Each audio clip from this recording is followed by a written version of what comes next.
again, thank you for having made it all the way here. I know from experience that it probably was not easy because it took me an hour and a half to come from Jouy-en-Josas, It did, which is wow. 18 kilometers from here.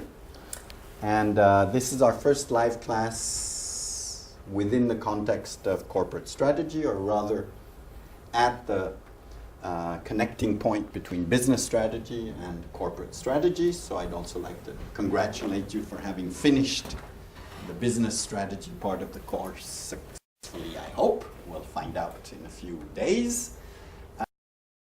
And as Olivier will probably tell you, what we see about companies is mainly their corporate strategy.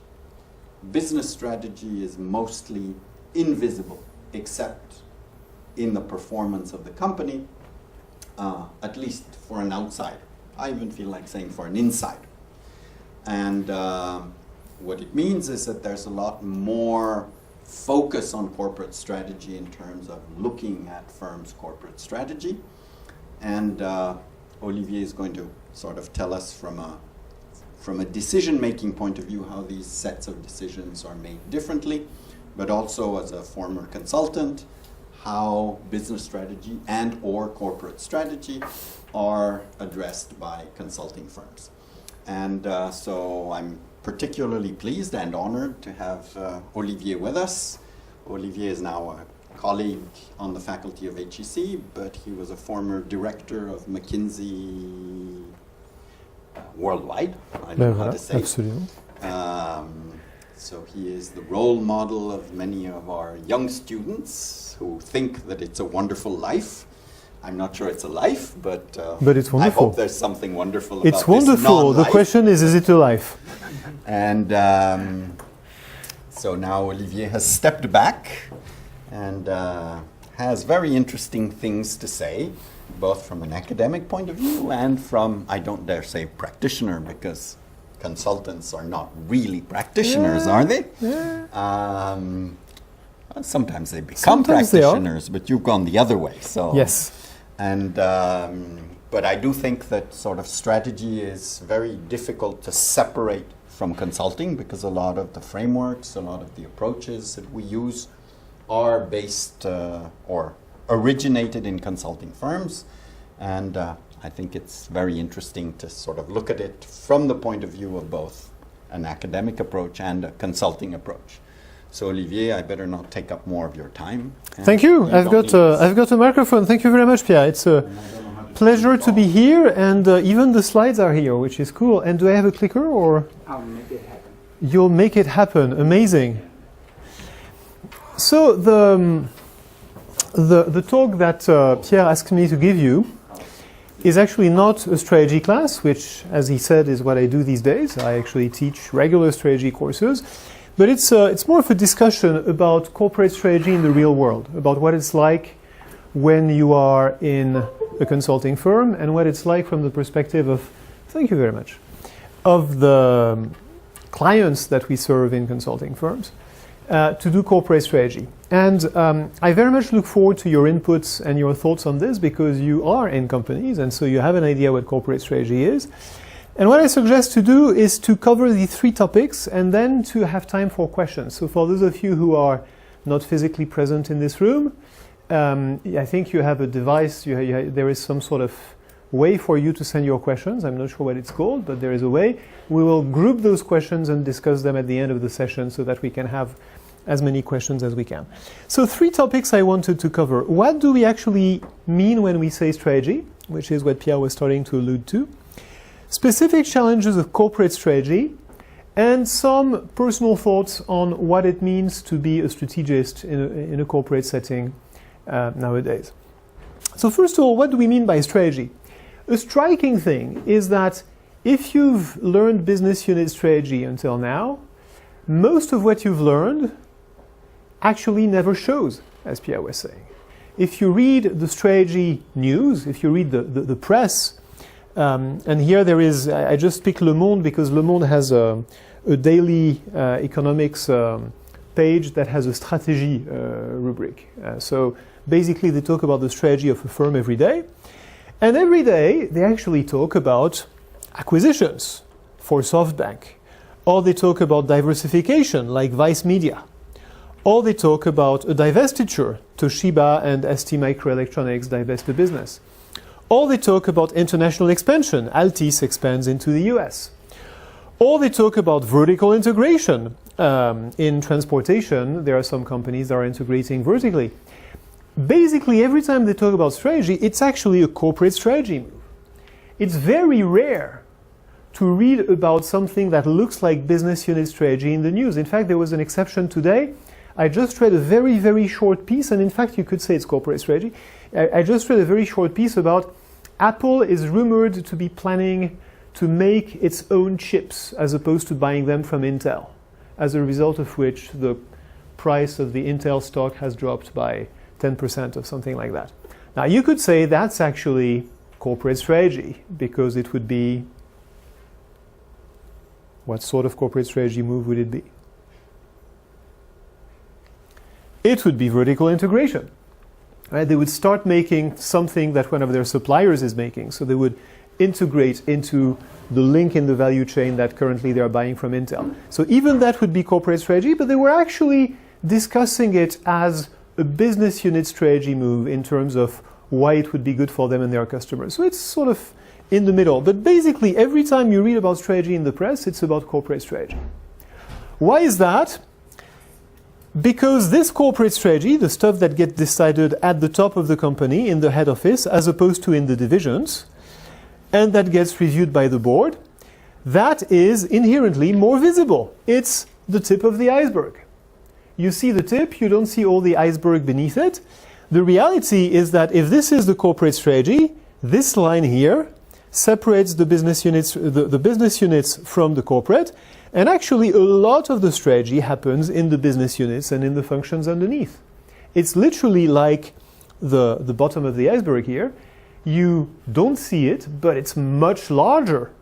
Without the strategies of all these business units, without the strategies of all the business units that are in these diversified companies that are deciding to buy, sell, integrate, diversify, internationalize, without the business unit strategies, there is no corporate strategy.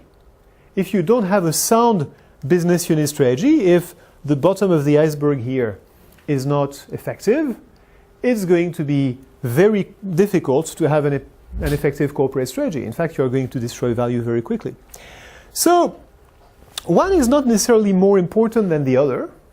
If you remember your definitions, we usually say that the business strategy or the business unit strategy is about getting competitive advantage in a particular business and creating value in that way. And we usually say that the corporate strategy is how do you pursue value creation in a multi-business firm.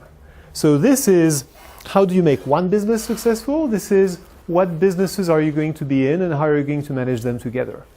Obviously, if you don't make each one of your businesses successful, trying to decide which ones you're in or creating value through synergies between them is a moot point. Right? You've got to have this before you can have this. But oddly enough, we only ever talk about this because it's more visible. So it's the first idea I wanted to share with you is simply this. When you hear about strategy, it's usually corporate strategy. It doesn't mean that business unit strategy is less important or less glorious. It just means that it's less visible and therefore you hear less about it, but actually it is very important. By the way, there is a third type of strategic issues which are both business unit and corporate level. It's the whole problem of business and society, or how the business interacts with society at large.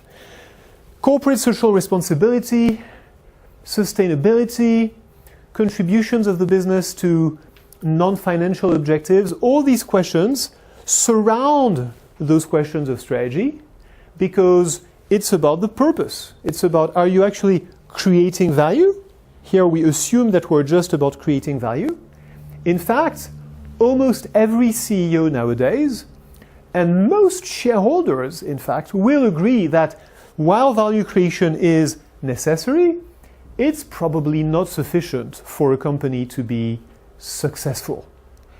It's not very clear, by the way, what else precisely is needed. what does it mean to be socially responsible, and so on and so forth. But everybody sees that there is more to it than simply a set of issues that is on top of the others. It's up to you to decide how you want to think about it, but basically it's a third bucket. None of these, again, is more important than the others, and they are tightly linked. To show you how tightly linked they are, in practice, whether you're the CEO or the strategy consultant or even the strategy department of the corporation that is usually a floor down from the label attached to them that says, "Hi, I'm a corporate strategy problem," or I'm a business unit strategy problem. Problems have all sorts of shapes. So when, for instance, somebody asks you as a consultant, when a CEO asks you or asks the strategy department, "We need to accelerate our growth."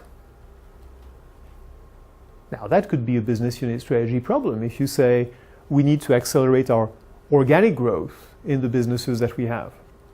But usually, that's not what it means. Usually it means we need to think about whether we want to grow through corporate strategy moves like diversifying or integrating or expanding internationally, which are all kinds of ways to grow, or whether we should stay within the perimeter that we have today, in which case it will be a pure business unit strategy question for the businesses that we're in. But it's usually not defined first. Usually the question comes first, and then you ask, let's solve it using some business unit strategy concepts and some corporate strategy concepts. Another example, an opportunity to make an acquisition comes forward. Now, usually the acquisition is regarded as a corporate strategy move, but usually the reason you consider the acquisition is because it does have something to do with the business units that you have. So if you are acquiring a business that competes with one of your existing business units, that's going to affect the strategy of the existing business unit. For instance, you're going to gain more scale, and it will give you a competitive advantage that you didn't have before. If you don't understand the impact of that sort of move on a business unit strategy of one of your business units, you're not doing strategy at all. So the questions are not as separate in real life as they are in textbooks. They need to be separate in textbooks and in the classes we teach, but in fact, they are much more interlinked in real life than you would think from reading the textbooks. Here's an example, which I thought would be funny to discuss today when we are all cursing SNCF because of being on strike. SNCF, when it's not losing a few tens of millions every day because of the strike, is losing a few millions every day in buses, because SNCF has expanded in buses when it was suddenly allowed in France to open long-distance bus lines, which until recently was prohibited. Now, it is losing a fortune in this bus company that it has created. Is that a business unit strategy problem, or is it a corporate strategy problem? Clearly, it's both. It's a business unit strategy problem because if you look at the structure of this industry, of the long-distance bus industry, there are a lot of reasons to believe it's actually not a very attractive industry. There's a lot of competition. The barriers to entry are very low. There are entrants from other countries, especially from Germany, who have a lot of experience in this business and who are prepared to lose a lot of money to gain market share. The customers are extremely price sensitive. In fact, the whole pitch of bus is that it's cheaper than train. So if you can offer a bus that is 37 euros for the same distance as somebody offering 39 euros, you will get the deal. There's a lot of reasons to believe that from a business unit strategy standpoint, it's not a business you would want to enter. So why does SNCF go into that? Because they think it's a good move from a corporate strategy standpoint. Why would they think it's a good move for a company that operates trains to operate buses? That's another good question. I think they have other questions on their mind today. But it's a typical mix of business unit and corporate strategy problems, which you can't answer. You can't answer the question of what do I do in this without looking at both sides of the story. The business unit side of the story. How attractive is this business in itself fundamentally? Would you want to be in this business if you were not SNCF? And how would you win in this business if you decided to be in this business if you were not SNCF? And then as SNCF, given the other businesses that you are in, and given the threats on your core business, does it change the answer to those questions? And what capabilities or synergies are you going to bring to bear to this business that somebody else could not bring? That's the corporate strategy question. If you don't solve both questions, you can't answer the question of should I be there, much less the question of how could I possibly win if I decide to be there. So you need to have the tools of business strategy and the tools of corporate strategy to solve any problem of this type, which is why they are not as separate as one usually thinks and why it's important to master both. Actually, I was going to say I'm going to pause here and see if we have any questions, but do we have questions already? Not currently. No, okay, so because I said we would wait until the end and take all the questions as a group, so that's probably better. So let me move on to the specific challenges of corporate strategy, because having said that it's not completely separate, it does pose certain specific types of questions. Here's an example which I find personally quite striking and which I've discussed many times with lots of clients. It's always a fascinating conversation. Acquisitions. We read every day in the press about companies acquiring other companies. Literally not a day goes by without acquisitions taking place, except for weekends. But that's only because they don't get reported. In fact, the deals do happen on weekends. And for as long as there have been mergers and acquisitions, there has been research that has shown consistently that mergers and acquisitions tend to destroy value for the companies that are acquiring other companies. Basically, this is one study among many studies. This one, for instance, is what is called a meta-analysis, so it summarizes the results of lots of other studies. This one, in fact, summarizes 130 studies over 30 years, and it basically summarizes these findings, which are corroborated by lots of other research, again. Basically, the shareholders of the target, so the company that is being acquired, make a lot of money.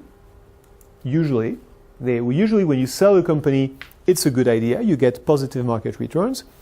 The buyers usually get zero return. Often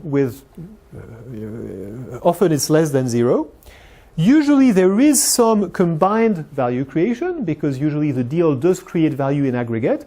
But essentially what this tells you is the value gets captured by the sellers, almost entirely and almost systematically. Of course, with a lot of dispersion around the average, which means that not only is your expectation, if you're the acquirer, not only is your expectation of making money not great, the risk that you will actually destroy value is quite considerable. So we've known this for a long time. This study is back to 2001, and again, there are lots and lots of other studies confirming the same idea. And yet, companies continue to make acquisitions. Why do they continue to make acquisitions? We'll see in a minute, but it's not just the bad companies that continue to make acquisitions and that sometimes have extreme examples of failures. Here I've just picked 3 companies that are usually respected or even admired. Starbucks, for instance, acquired a company called Teavana, which is a chain of tea shops. It acquired it for $620 million. 5 years later, it closed all its stores. Basically, it wrote off the acquisition of about $500 million. It's like saying, yeah, that $620 million that I spent, it was just a big mistake. It's actually a bit worse than that because you did waste a lot of time and energy for 5 years trying to actually do something with it. All this effort that you put into it, you could have done something productive. But instead, what you did is you paid $620 million to the shareholders of Teavana, who probably thought, oh my God, I just won the lottery, right? Because they had a business that probably wasn't worth that if they had discounted the future cash flows of that business. So the sellers win the lottery. The buyers are stuck with something that at the time of the deal they thought they would do something with, but in fact don't do anything with. Here's another example, an order of magnitude larger. Hewlett-Packard acquired a company called Autonomy in the UK for $10 billion. 1 year later, they wrote off $9 billion. I'm rounding the numbers. So basically, after 1 year, they said, oops, this company was worth 1/10 of what we paid. They did say that there was some accounting fraud there. Of course, you want to ask them, before you write a 10 billion check, don't you do any due diligence? Don't you send a few auditors to check that the accounts are actually correct? And begs the question, doesn't it? But this happens more often than you think. Of course, the king of all disasters is the AOL Time Warner merger, which was a 164 billion merger in 2000 at the height of the internet craze. In fact, it was not the height because the value climbed to over 200 billion. Then it fell by 90%. So if you were a shareholder of the acquirer, I mean, it was actually a merger, so it's a bit more complicated than the other examples. But if you were a shareholder of the new entity, you lost 90% of the value that you had, which was predicated on lots of synergies between these two companies happening. And there are examples again and again and again. These, by the way, are just the mergers that actually happen. There's also a surprising number of mergers that do not even happen. For instance, actually this is not this example, but there are lots of examples like GM and Daimler and Chrysler, which in fact did not eventually happen. French example, Publicis tried to merge a few years ago with Omnicom, which was the number 2 and Publicis was the number 3 network in advertising. After a few months, they said, actually, we can't agree on who is going to be our chief financial officer, so we're not going to do the merger after all. And they said, it's better to stop it all now rather than continue and waste more time and effort. We only lost a few hundred million in lawyers' fees and so on and so forth. Let's call it a day and stop at this. You want to ask them, didn't you guys discuss anything more important than the choice of the CFO before you agreed to actually merge these two huge companies? But no, there seems to be so much optimism, so much confidence about what is going to happen when you do a merger, that not only do you tend to make decisions that sometimes go wrong, you also tend to make decisions that sometimes do not even happen at all, because you are not realistic about the likelihood that they're going to happen. That's the acquisitions. It's not just the acquisitions. There are other types of corporate strategy decisions where failure is actually the norm, not the exception.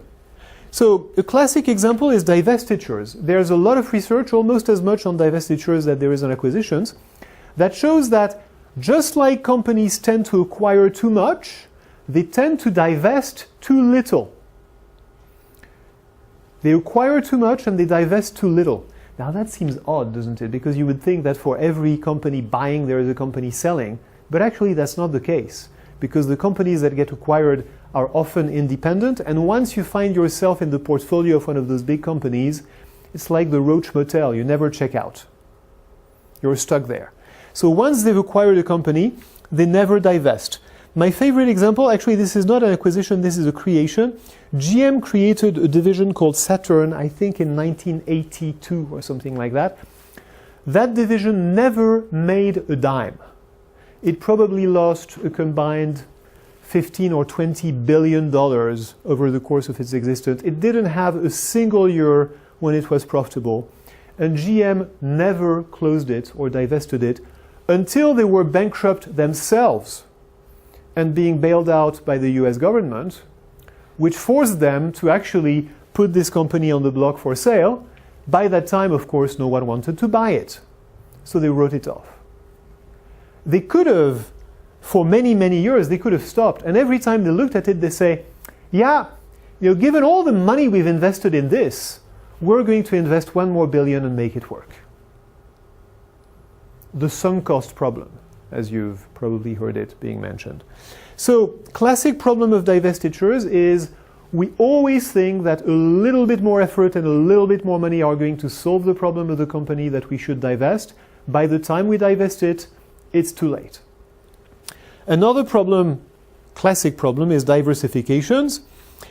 One of my favorite examples is this extraordinarily successful man in this extraordinarily successful company, Jeff Bezos at Amazon. It doesn't work every time. Jeff Bezos actually decided one day to launch a phone called the Fire Phone.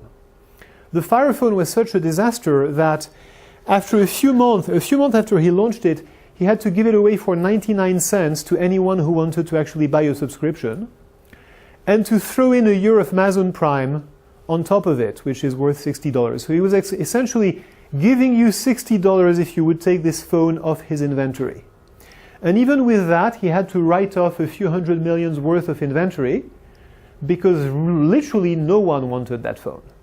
That phone that he personally developed. He basically said, I'm going to be the developer of this product myself. So diversifying in making phones for Amazon turned out to be a lot more difficult than Jeff thought. Now, Jeff has diversified into a lot of things with a lot of success. And Amazon is the quintessential diversified company. But actually, it can't diversify into anything. Third example of type of corporate strategy decision that often fails, and Pierre is the worldwide expert on this, alliances. Companies always underestimate the challenges of alliances, challenges of aligning objectives, challenges of making cultures mesh together, challenges of getting people to work with one another. You will discuss this in great detail when you cover alliances. But by and large, it's another type of corporate strategy decision where failure is frequent. I wouldn't say it's the norm because I haven't seen research that proves that it's the norm, but it's at least certainly frequent. I can certainly think of more examples of failure than examples of success. So, corporate strategy seems to be difficult. It looks like a lot of the things that we call corporate strategy actually don't turn out so well most of the time. It looks like we hear more about it, but actually when we hear about it, it's not always good news. Having said that, sometimes, of course, there's great successes. Jeff Bezos fails at launching a phone, which is a diversification, but when Apple decides to diversify into phones, it's the iPhone, and it's a big success. When P&G merges with Gillette, it's a big acquisition and a big merger, and it's considered a success in terms of value creation. When Disney diversifies into lots of different businesses, it's diversification, and it's considered to be very successful. And that's the problem. There are enough great successes that we can always hope that we're going to be one of them. And so when we are thinking of a diversification or an acquisition or a merger, we think of the few successes and we don't think of the many failures. We think we're going to be better than average. We think we're going to be different from the mass. So basically, to make a long story short, these are rare decisions, but they have very high stakes. And when you have rare decisions with high stakes, you're going to have dispersion in results. So great successes, but of course a lot of failures that give you a dispersion in results. So why is that? Why is corporate strategy so difficult? First, as I said, very rare decision with very high stakes. And actually here there's a basic probabilistic problem. Most of you probably don't know this guy. He's called Billy Bean, but you know Brad Pitt. If you are successful enough that Brad Pitt plays your role in a movie, you can say you've been successful. I wish this to all of you, to have the role of your professional selves be played by Brad Pitt in a movie. What this guy did is invent what is now called Moneyball, after the book by Michael Lewis, which is basically to bring logic and discipline to how you pick baseball players. Instead of saying, oh, I like this guy, I don't like this guy, to basically look at the numbers. It looks like it's fairly obvious. It's actually a huge deal. It makes a big difference. Now, the reason I bring up this guy is because he's got this great quote, which is that his stuff, not his actual word, his stuff doesn't work in the playoffs. And what he's trying to explain here is why the Oakland A's, his team, have won so much in the championship games, but actually don't win in the end when it's in the playoffs. If you wanted a European football analogy, you could say, it's much easier to win the championship if you've got the best team than it is to win the cup. Because basically, when you play only a few games, anything can happen. You get into a short series, anything can happen. The role of luck in a few decisions that are big, high-stakes decisions is, of course, going to be greater than the role of luck in a lot of repeated day-to-day decisions that in aggregate make up your business unit strategy. So when you're making big corporate strategy decisions, you're essentially casting the dice. And you're casting them once every year or every couple of years, or maybe you're only making a few big corporate strategy decisions in your life as a CEO.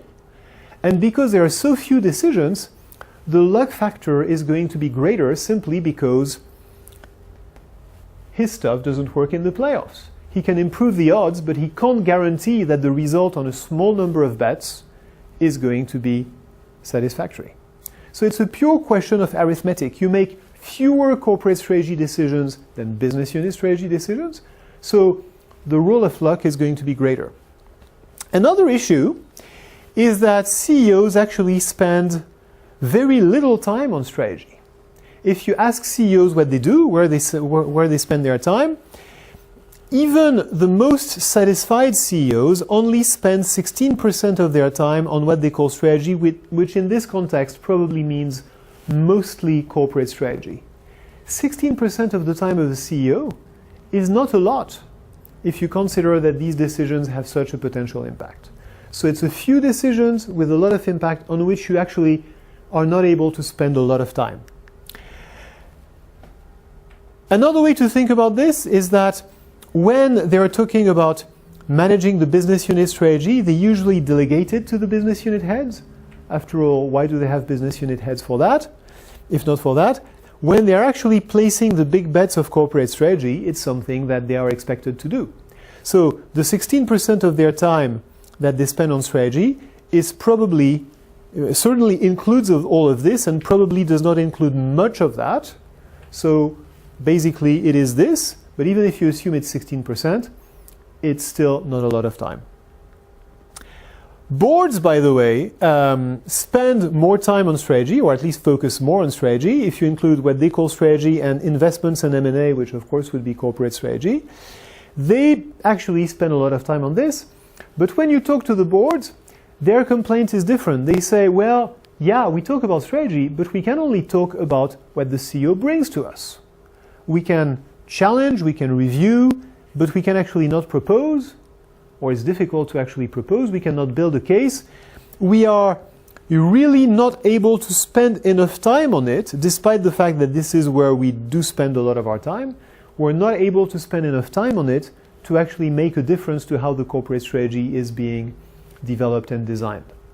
So, big decisions, high stakes, CEO don't spend a lot of time, and boards are not able to meaningfully contribute as much as they would want to. That starts to explain why you have dispersion in results. But there's another reason, which is that there is really no recipe. There is no textbook answer to how do you do corporate strategy. There are lots of textbooks about corporate strategy, and there's lots of things you're going to learn about corporate strategy, and they're very important and interesting. I'll get back to that. But there isn't something that says step 1, step 2, step 3, bingo, you've got a corporate strategy. There sort of is that for business unit strategy. If you follow the steps of analyzing the industry, looking for competitive advantage, it could be cost, it could be differentiation, usually it's a combination of both, although we'd like to say that it's not. Anyway, there's a series of steps, you learn them all. We don't really have a way to do corporate strategy that is as recipe-like as that. Here's a few examples of what people actually call strategy. I've picked them from this book, which is very good, called Good Strategy, Bad Strategy. When people say they are doing strategy, very often, in fact, they are doing one of those things. They're doing fluff. They're doing things like our strategy is to delight our customers. That's not a strategy, that's fluff. It's meaningless. Or they are setting goals, but actually not defining a corporate strategy. So if you say your strategy is to grow 20% per annum with a 20% margin, that's a great aspiration, it's a great goal. A strategy would be how you're going to do that. The way you're going to achieve that goal is called a strategy. If you don't have the way, you don't have the strategy. Another hallmark of bad strategy, Rumelt would tell you, is to say our corporate strategy is to do a lot of different things. I've seen this in a lot of companies, to say, well, our corporate strategy is the sum of all the wish lists of our business units.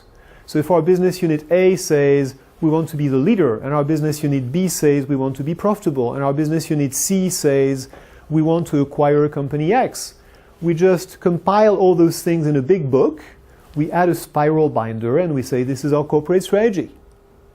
And we put a sort of annual report-like summary at the beginning that says, in a world of fast-moving change and unprecedented disruption, each of our businesses is continuing to deploy aggressive strategy to create value for our shareholders. And that's your corporate strategy. That actually is not a strategy, it's an absence of choice where you try to be all things to all people, you try to be all things to the different business units in your portfolio. And there's a fourth case that Rumelt points out, which I've seen less often because when people call a consultant, by definition, it's because they want to face a challenge. It's putting your head in the sand and failing to recognize the challenge, failing to recognize that you actually have a corporate strategy or a serious business unit strategy problem. But basically, when you are doing strategy, and usually corporate strategy in this case, it's very often one of those things that you see. I did do the exercise of looking at the corporate strategy books, because there is usually something called, this is our strategy. It's usually kept under lock and key in a safe, and it's in the office of the chief strategy officer or maybe the chief executive officer, and it's very confidential. But when you actually get to see it, it's quite often disappointing. Very rarely do you say, oh my God, there is a real insight there, and it has been carefully thought through, and there is a real corporate strategy here. Usually it's simply the aggregation. The most frequent case is this. It's usually the aggregation of the business unit strategies of the business units, which may be good, by the way, but a corporate strategy should be something other than the sum of the strategies of the business units. Otherwise, it's just the sum of the strategies of the business units. So, there's no recipe to do it, and it's often not what you would want it to be. There's a third problem, which is specific to corporate strategy, which is that very often you have agency issues, or you have the principal agent problem, as economists call it, which is that the people building the corporate strategy, driving the corporate strategy, do not necessarily have the same interests as the people benefiting or supposed to benefit from the corporate strategy, i.e. the shareholders, if you follow the value creation logic. Here's an example, again, back to the question of acquisitions. I told you it was a puzzle that companies keep making acquisitions despite the fact that so much academic research shows that they destroy value. Essentially, I've told you that academic studies show that most acquisitions destroy value for the shareholders of the acquiring companies, and I've told you that yet CEOs and boards continue to do that. How does that illustrate the agency problem? Well, first of all, if I'm a CEO, I'm going to say, academic studies, who cares? What I'm really interested in is what people around me are telling me. So I'm not interested in that. That's not an agency problem. Second problem, we here assume that the goal is to create value. Now, talk to any CEO about an acquisition, and when the price gets too high, they will say something like, you can't look at this just in terms of financial value. It's strategic. And when people say that, you know that they are destroying value. If they weren't, they wouldn't need to claim it's strategic. In fact, they would say it's a strategic move that creates value. There shouldn't be a contradiction between the two. But very often when people say it's strategic, they mean, actually, it's a mistake. We're about to do something stupid and unconscionable and unjustifiable, so we're going to say it's strategic because it's the only excuse that we have. Plus, of course, I'm the CEO, so I know what is strategic and you don't. So you can't argue with me. Third, the acquirers see value destroyed, but remember, the sellers get a lot of the value, not to mention the bankers, the lawyers, the consultants sometimes, a lot less than the bankers. So it does create a lot of value for lots of other people, including, by the way, the CEOs. I just read today, actually, in the papers, when I tell you that this is in the papers every day, that the board of Peugeot has proposed that the CEO, Carlos Tavares, get a bonus of 1 million euros for acquiring Opel. Now that sounds surprising, doesn't it? I mean, you go and acquire a company. It's not like you're paying for it with your own money. You're paying for it with the money of your shareholders. And your shareholders to congratulate you on spending their money, which you haven't proven yet was a good acquisition. It's too early to tell by their own admission. You know, they basically say, we want to congratulate him on making this acquisition and creating a 100-day plan to create value. So he's made an acquisition, he deserves a bonus for it. He's not the only one. The biggest driver of the compensation of a CEO is the size of the company that he's running, not the performance, the size. So if you make the company bigger, by and large, you're going to make your compensation larger, not to mention your ego and your prestige and your reputation, because of course, you make the headlines when you make acquisitions, not when you manage your nice little company that delivers profit year after year after year. That's not news. If you want to make the news, you need to be, or if you want to be on the cover of Fortune, you need to make a big acquisition. So it destroys value for acquirers, but it creates value for lots of other people. CEOs build their empire, and of course, CEOs will tell you that it destroys value for most acquisitions, but no one thinks that they are most people. Everybody thinks that they are going to be better than average. We all think that we're better than average about just about everything. So you can see that the agency problem here, I've talked about the boards and their ability to review this, you can see that the agency problem is serious in the sense that if you look at it from the perspective of the shareholders, you get to one conclusion. If you look at it from the perspective of the people who are actually making and driving those decisions, you get to a different conclusion, and that's the conclusion that we see happen every day. So those are the specific challenges of corporate strategy. What can you do about that if you are in a strategy department in a big corporation, or if you are the head of a business unit, or if you are a consultant maybe soon? Well, you can ask the right questions. Because again, remember, there is no recipe. So you can't say, well, if you've got a corporate strategy problem, we're going to follow the following recipe and it's going to give you the answer. But you can ask the right questions. What does it mean to ask the right questions? It means that the tools that you're going to learn in your corporate strategy classes are going to help you in at least 4 different ways. You're going to learn 4 different types of things. First, you're going to learn some ways to describe strategy questions. You're going to learn descriptive frameworks. For instance, Porter's 5 forces, which you've learned about how to analyze an industry structure, are a framework that describes an industry. Why does it matter? Because it serves as a checklist to avoid forgetting something important. If you're looking at an industry and you think, gee, it's a great industry, but you forget that there are substitutes, you've got a problem. So the role of a framework that describes something is to be a checklist, essentially, to make sure that you don't forget something. Of course, you need to use it for the right question, so don't use the Porter's 5 forces for something other than analyzing industry structure, which we very often see, but it's very useful. Second type of things that you're going to learn is what I call here choice frameworks, which force you to make choices, to clarify the choices that you make. For instance, to take a corporate trade example, are you going to be focused or are you going to be diversified? Now, it's not a black or white choice. You could be more diversified or less diversified, but the question of diversification is a question that deserves to be focused on as a question. There are benefits to being focused, there are benefits to being diversified. There are benefits to being international, and there are benefits to being domestic. So by forcing yourself to look at the pros and cons of those choices, you will be able to ask good questions. Here you will ask questions about what you're forgetting. Here you will ask questions about the trade-offs.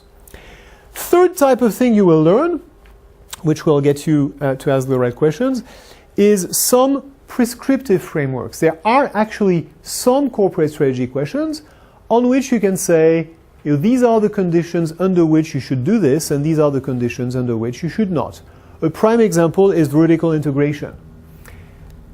There are very good reasons to vertically integrate, and there are good reasons to not vertically integrate. I have never met, literally never met a CEO who could explain them to me. And I have met lots of times CEOs who were about to make vertical integration decisions and who were not aware that this was a vertical integration decision. They thought it was a form of diversification, or they thought it was just a new channel that they were going to expand into. They didn't realize that it was a corporate strategy decision, and they didn't realize that it was specifically, they didn't recognize it as a vertical integration decision.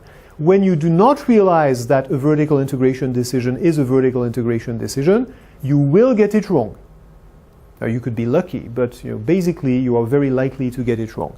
So knowing that, being able to recognize when there is actually a prescription will actually help you ask the right questions. For instance, if you're about to do a vertical integration decision, are you going to create channel conflict? To come back to the example I was mentioning. You're expanding into a new channel. What are your existing channels going to think about it? And finally, the fourth type of thing you're going to learn is what I would call observations or statistical observations. For instance, when I tell you most acquisitions destroy value for the shareholders of the acquirers, that's a statistical observation. When you observe the success of alliances, that's a statistical observation. It basically gives you the odds that a particular type of move is going to be successful. So if you have some humility, you will take this as the base rate of the expectation of success. If you know that, I'm making this number up, but if you know that 60% of alliances fail, I'm totally making this up, again the expert is here, you should assume that until further notice, until you have reason to believe otherwise, the chances that your particular alliance is going to be successful is 40%. Now, it doesn't mean you shouldn't do it, because maybe the upside, if it's successful, is so great that it's worth the risk of failure. But you should assume that failure is 60% likely and success is 40% likely. Then you can adjust that estimate because you think, well, my alliance is more likely to be successful than average because it's less culturally different, or I've studied it for a longer time, or whatever reason you have. Or you could say, it's more likely to be a failure because it's more difficult than average. You could adjust from that average, but at least knowing the base rate, knowing where to start from, will tell you the basic probability of success before you know anything else. So each of these things will help you ask the right questions. It will help you ask questions about the things you may have forgotten, about the trade-offs that you need to make, about the questions in a particular type of situation that need to be covered, and about the probability of success of a particular move. And if you can ask those four types of questions, you will be considerably better equipped than most people to do corporate strategy. In fact, to do that, you're going to need a few more skills. The first one is to know what questions to ask, so that's what this is all about. That's the textbook. That's the classes that you're going to have. You need to know what questions to ask. But that's not enough. You then need to know on what side the burden of proof rests. So let me come back to the previous example again. If I say alliances are 60% likely to be failures for the following reasons, now it's up to you who is proposing an alliance to prove to me that I'm wrong. You shouldn't let yourself be pinned in the position of having to prove that something will fail if the overwhelming evidence says it will fail. You also, the reverse is true. If the overwhelming evidence is that something will be successful, someone who wants to stop it should feel the burden of proof to prove that it's not going to be successful. So you need to know whose responsibility it is to prove or disprove what needs to be proven or disproven. Third, you need to beware the pre-cooked solutions and the people selling them. One of the big problems of corporate strategy is that it tends to be driven by opportunities, and there's always somebody carrying that opportunity with a big gift wrap around it. So take acquisitions, for instance. Why do people make crazy acquisitions? It's not because they have a long process of analysis where they review every possible company in the business and they say, well, actually, we've looked at them from every possible angle, and after 2 years of analysis, we decided to acquire this company and it's a failure. That never happens. What happens is an investment banker calls and says, hey, I think this company, it's not actually up for sale, but we might be able to approach someone who might be able to do a deal with you if you would consider it. Do you want to, or should I call someone else? And now it's an opportunity. You're excited, you're intrigued. It actually wasn't in your strategic plan to acquire this company or even any company in this business, but now that you're starting to think about it, you're thinking, well, I hadn't thought about it, but it could have some interesting synergies with my business. Why don't we get someone to look at it? And so you call a consultant or your own banker and you say, well, I'm looking at this. And they say, well, if the CEO is looking at this, he must have a reason. So let's look for the reasons to make this deal. And if you look for reasons to make a deal, you will very often find them. And that's how, and then of course, the price comes up and you say, oh, the price is ridiculous. And you ask your people, well, can we make this price make sense? And they say, yeah, actually, we've got something great. It's called Excel. You just have to change the number for synergies and it justifies the acquisition. It's very easy. So the dynamics of this whole problem start with the pre-cooked solution. What you don't do in a situation like this, usually, is to say, hold on, to what problem would this deal be a solution?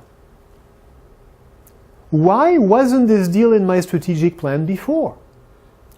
Why didn't I feel the need for this thing to happen before somebody came and proposed it to me? It could be that in fact I hadn't thought about it and it's a brilliant idea. But usually, if somebody comes and tries to sell you something, your reaction should be, actually, if I needed that, I would have gone and looked for it. Somehow, when it comes to acquisitions, that's not the way we do it. Imagine that I come to you and I say, hey, I've got an apartment here. It's a really good deal. Do you want to buy it? You're probably going to tell me, actually, I'm not looking for an apartment with a view on the Champéret building of HEC. That's not one of my priorities in life. Correct me if I'm wrong. Right? But when it comes to making acquisitions, very often people will say, actually, let's look into this and let's see if it's interesting. And that's how the whole things happen. In order to avoid this trap, you're going to need disinterested advice. And disinterested advice in corporate strategy is very hard to come by. Investment bankers, I've mentioned. Even consultants, I hate to admit, in fact, are not as disinterested as they should be. For one reason and a half. The real reason is that they have a lot of respect for their clients. So if the CEO comes to you and says, I'm looking at this acquisition, what do you think? Your ingoing assumption is, the guy is not stupid. He spends 80 hours a week thinking about his business. If he thinks this is worth looking at, there must be something worth looking at. And so you're already in a frame of mind of justifying that the acquisition is a good one. It doesn't mean that you're going to actually try to justify it, but it sort of primes you to look for reasons to do it. And the half reason is, but it's actually not very convincing. It's, there is more work if a deal happens for the consultant than if the deal doesn't happen. At least for some consultants, that would be an incentive.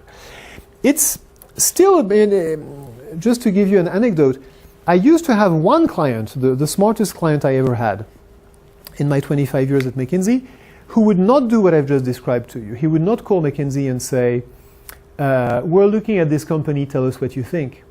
What he would do is say, we're looking at this industry. Look at it and tell us if there is something there that you think we should acquire.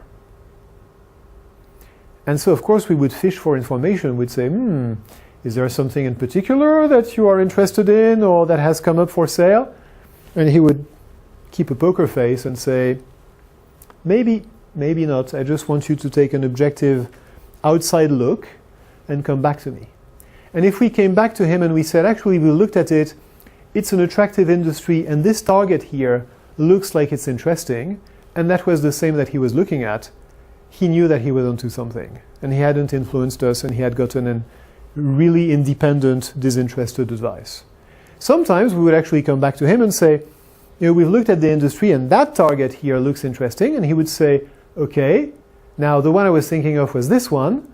What was wrong about it? And we'd say, well, it's good too, but it's less interesting than that one, and then there would be an interesting discussion. So when I say seek disinterested advice, it's seek disinterested advice and engineer the advice to make sure it is disinterested. You actually have some degrees of freedom about that. And finally,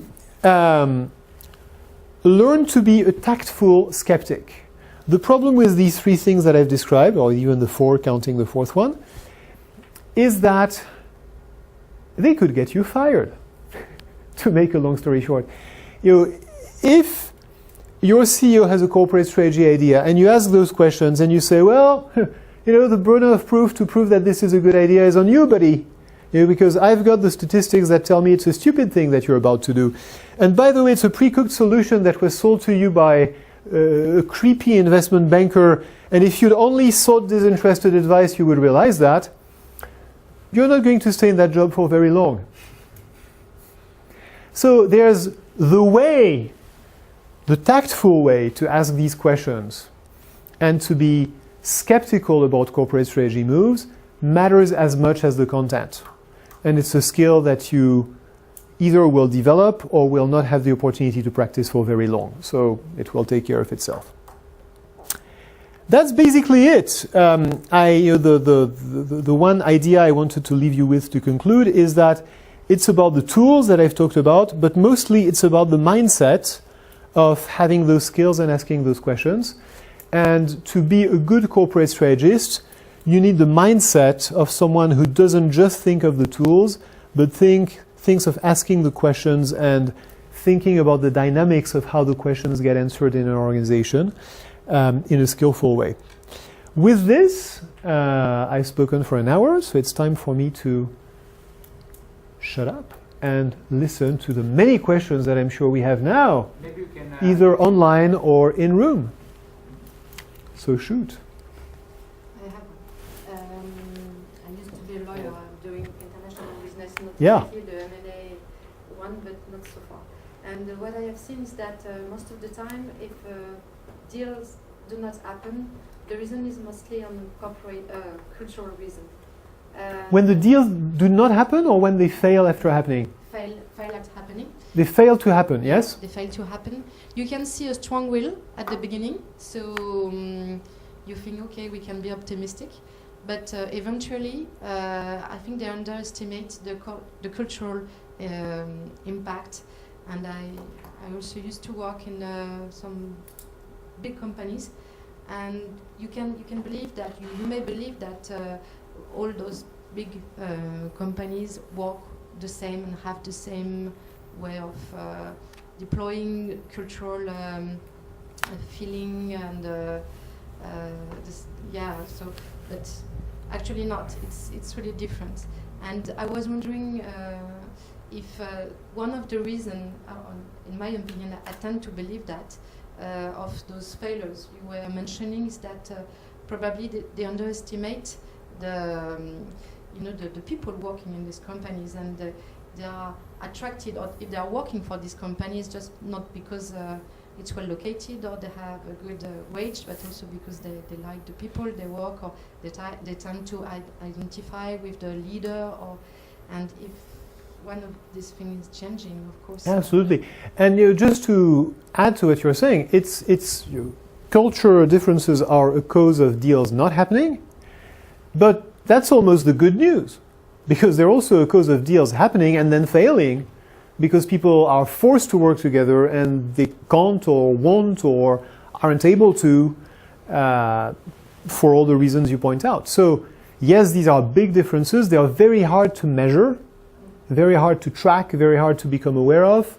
Very often you've got a couple of CEOs at the top who shake hands and say, yeah, we share the same vision at a very, very high level.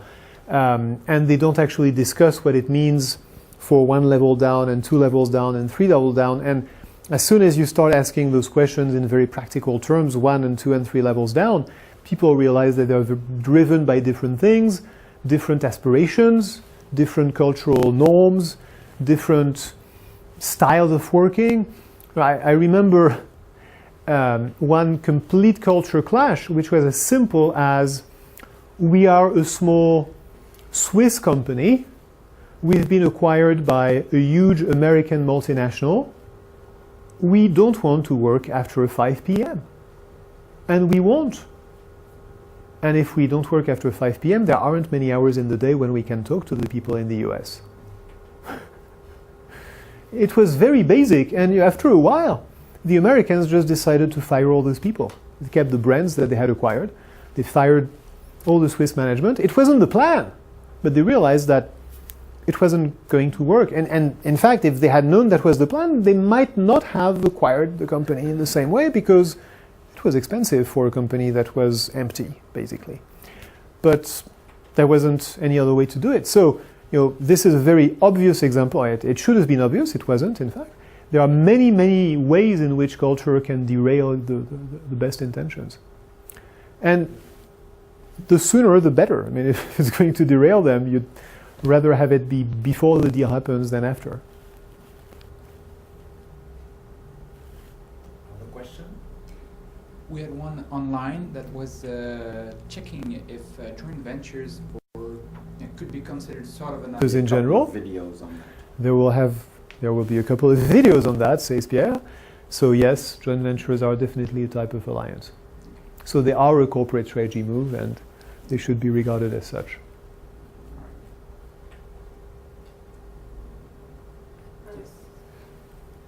Hi. My question is more about McKinsey, I suppose, because I'm sort of interested in changing what I'm doing at the moment. What sort of qualities do you look for in the people that you hire? It's not me. I haven't been here for a few years. What sort of qualities do they look for in the people they hire?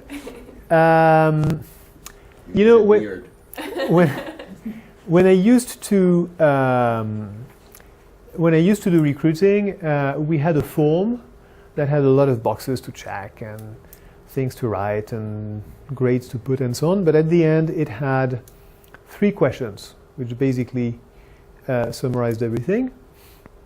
And what were they? I forgot it.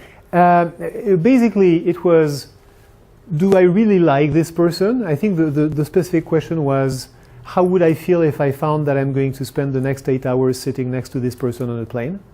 That's fair. That's fair, because that's going to happen a lot if you are a consultant. The second question was, would I comfortably let this person run a meeting with most of the CEOs I work for? So not would I send this person on her own to a meeting with the CEOs I work for, but is this someone who can relate to a CEO in my presence, and drive the discussion and be easy to relate to for a CEO, and who can think on their feet, basically, and adjust to how they deal with people. And there was a third question. What was the third question? Yeah, I forget what it was. The third question about, is this person a team player, essentially? Is this person able to work in teams? So, and those don't perfectly match the criteria, but essentially it's about, is this someone who is smart enough? That goes without saying. Who is a team player? Clearly that is very important. Who is able to communicate effectively with other people, and especially with clients. And actually, this one is not reflected by the questions, but is very important. Who has some energy and drive, so who is not a low energy person. Sure. So basically, that's the questions. Now, these are very generic criteria, right? I mean, these could be the same criteria at Google or at General Electric. So it doesn't really tell you anything that you didn't know, does it? That is the truth. There isn't anything else. There is no secret handshake or special qualification that you need to obtain in a university in Yes, a strategy Georgia. certificate online. or there is no online strategy certificate that is absolutely required. It helps. It does help, but it's not required. Thanks very much. We don't have any questions online, so if you intervene here. Let me ask you a question. Who's been involved in corporate strategy decisions before? Either as an advisor in your law firm or in another role. Is this something that you've come in contact with? Or does it seem very abstract? For me, You have? something very important because I set up my company 3.5 years ago, and it's in the toilet business, and now I have to make. It's a new market, and you don't have many players. It's only a very either big companies like GC, Deco, or Veolia or Suez that seem to be quite far to what we are doing, or a very little company doing dry toilets. And so we know each other quite well, even on the worldwide scale. But so we are always looking at each other. We are working together on some standard. We know some of them. We know also that some of them are not obvious. And we always, I mean, in my day-to-day work, more and more, I have to consider what will I do with this company.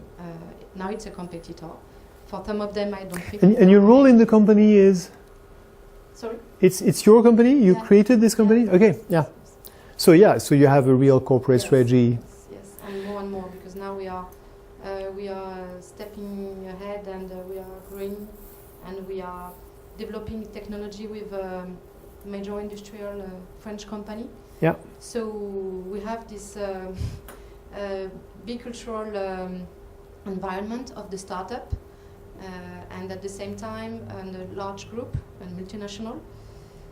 So I have to face many, again, cultural issues because I work with many countries, emerging countries, and it's not easy to work with African, Chinese, or Indian. And to work with an industrial company, very small one, just starting like us, and very big ones.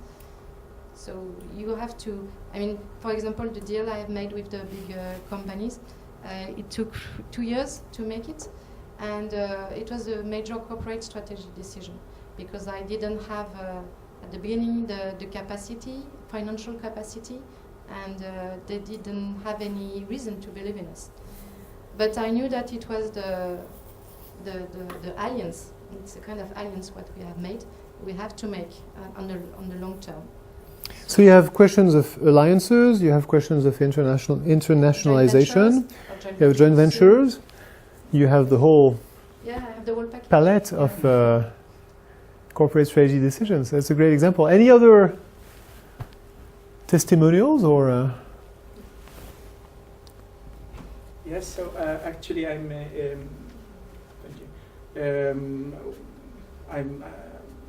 working underwater for the moment. So I'm actually a project manager to export a recruitment agency, French Parisian recruitment agency, specialized in luxury retail. So we can consider this as a corporate strategy level. Because you are expanding into other agency, yes, to the Middle East. To the Middle East. Okay, so you are the in charge of the fer de lance, the spearhead of expansion into new countries for that agency. Yes, Okay, so that is, you are driving actually a corporate strategy move. that's true. You are driving international expansion. Yeah. So how do you think about that move? I mean, what is the role of international expansion in the corporate strategy of this recruiting firm? Actually, in terms of corporate strategy implementation, we don't know if I'm taking my time, and as I told you, we are actually underwater, but we don't want to run like quickly. We don't want to slice right now, but observing and actually I will see which kind of strategy should be implemented on the beginning. So as you told, there is no book to show what are the steps to implement a corporate strategy like 1, 2, 3, 4. But I should take my time and study it well. Sound idea. Excellent. Thank you very much. Okay.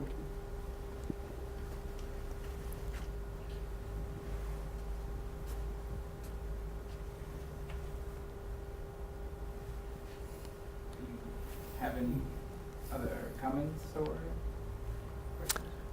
Well, if we don't have any other questions, I think we've got a few extra minutes to find our ways home, despite the By train. travel disruption. So I'll be on a bike myself. I don't know about you guys, but we all have our tricks today. Thank you very much. Okay, Thank you. Olivier. Thank you. Just let me add a few words, okay? So I'm Gerard. Some of you might know me because I'm interacting with you over the forum. Okay, so remember this live event has been recorded, okay? And for those of you who will look at it on replay, okay, I just want to pass you a message. Don't hesitate to ask some more questions on our forum, okay? And I will be very pleased, together with Jan, to answer you and to try to imagine what kind of answer Olivier would have liked to give you. Thank you very much for your time. Congratulations again for how brave you've been to arrive over there.